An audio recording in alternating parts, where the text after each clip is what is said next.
بقى اي طريقه للفراخ وجربي معايا الطريقه ديت بتتبيله مميزه بريحه وطعم هتشرفك قدام ضيوفك. طلع معاكم فراخ جوسي وطعم مميز جدا. يلا بينا نشوف الطريقه، بس اول مره تشوفوني انا اسمي نانا عادل ويلا بينا.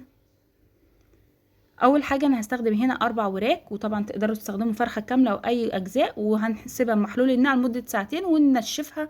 بعد كده هنجيب بقى للتتبيله نص كوبايه ميه البصل، ميه البصل خضراء، عشان انا فرمه معاها فلفل اخضر، وحطيت معلقه صغيره من الثوم المفروم، طماطميه مبشوره، معلقه كبيره من صلصه الطماطم، معلقه كبيره من دبس الرمان، والبديل العسل اسود بس يفضل دبس الرمان، ومعلقه كبيره من الزيت. جربوا بجد بنفس المكونات دي. للبهارات هنا انا كاتباها على الشاشه واكتبها لكم في اول كومنت، ودي بهارات مميزه جدا لازم نحطها كلها. وهنزل بقى كمان بشويه من خضره الكزبره، بتدي ريحه وطعم مميزين جدا، هتحسوها وهي بتستوي في الفرن. هنقلب كل الكلام ده، وطبعا هنحط ليمونه كامله بس هي ما طلعتش معايا في التصوير. وهنزل بقى بالفراخ، بس قبل ما انزل بيها في تتبيله لازم نديها فتحات كده من كل حته علشان خاطر تتشرب كويس من التتبيله. طبعا عايزه اقول لكم التتبيله دي بستخدمها في الفراخ وبستخدمها كمان في اللحم المشوي، لو انا حابه اشوي لحم بتبقى جميله جدا مع اللحمه المشويه، مميزه جدا.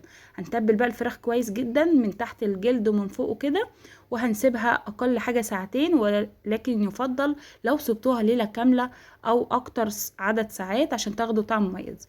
طبعا في الصينيه لو حابين تحطوا خضار حطوا، مش حابين عادي مفيش مشكله، لكن انا بحب احط الخضار شرايح وطماطم، شرايح بصل وطماطم وبتنجان وقرن من الفلفل. هحط شويه من تتبيله الفراخ عليهم كده واعملهم كده مع بعضهم اخلطهم، بتبقى مميزه جدا. وتقدروا تحطوا شرايح بطاطس كوسه اللي انتوا حابينه.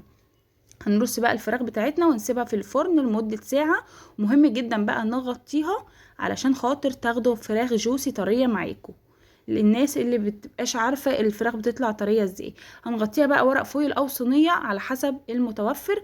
وانا بعد ساعة ما استوت حطيتها تحت الشواية شوية، ولكن زي ما انتم ما شايفين جميلة جدا ومستوية. اتمنى تجربوها وتقولوا لي رأيكم. دمتم بخير.